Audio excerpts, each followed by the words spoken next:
Quand on parle de données, d'abord, de manière tout court, données, c'est un ensemble de signes et de codes. C'est-à-dire, dès lors que vous représentez des signes et des codes, ça constitue en même temps une représentation de données. De plusieurs manières, vous produisez des données qui peuvent constituer une donnée à caractère personnel.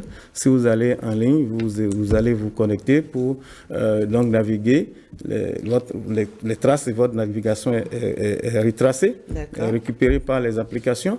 Si vous allez demander donc un service de mobile money, vous laissez vos données personnelles là, nom, prénom, vos numéros de téléphone, tout ça là. Tout ça constitue ce que nous appelons données à caractère personnel. Les gens pensent que c'est simplement dans le numérique que nous gérons les données à caractère personnel. Non. Je vais dans un hôtel, on dit bon, votre chambre c'est temps, ce jour on prend ma carte d'identité, on photocopie, on joint à ce. Donc c'est mes données qui se collectent comme ça là. De quelle manière l'autorité dont vous êtes le rapporteur garantit aux citoyens béninois que ces données à caractère personnel sont effectivement protégées?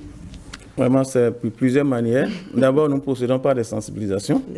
Et puis, nous appelons tout ce que nous appelons responsables de traitement, c'est-à-dire ceux qui procèdent à la collecte et au traitement des données à caractère personnel. Nous les obligeons à remplir les formalités auprès de la PDP. Dans ces formalités, tous les droits des citoyens sont énumérés dedans et les devoirs, tout ça là, ainsi de suite. Donc, tout récemment même, nous avons procédé à la formation de ce que nous appelons les délégués à la protection des données à caractère personnel. C'est-à-dire c'est ceux-là qui, dans les structures qui collectent massivement des données personnelles, ont l'obligation de désigner quelqu'un pour pouvoir suivre la collecte, c'est-à-dire comment, de quelle manière, si un traitement doit s'effectuer, de quelle manière il doit s'effectuer, et aussi la mise en conformité par rapport à la loi. Par rapport au conseil, je dirais simplement qu'on fasse des réseaux sociaux une utilisation vertueuse. C'est-à-dire que on n'y met pas tout ce qu'on veut, que nous voulons poster, qui puisse nous rattraper demain.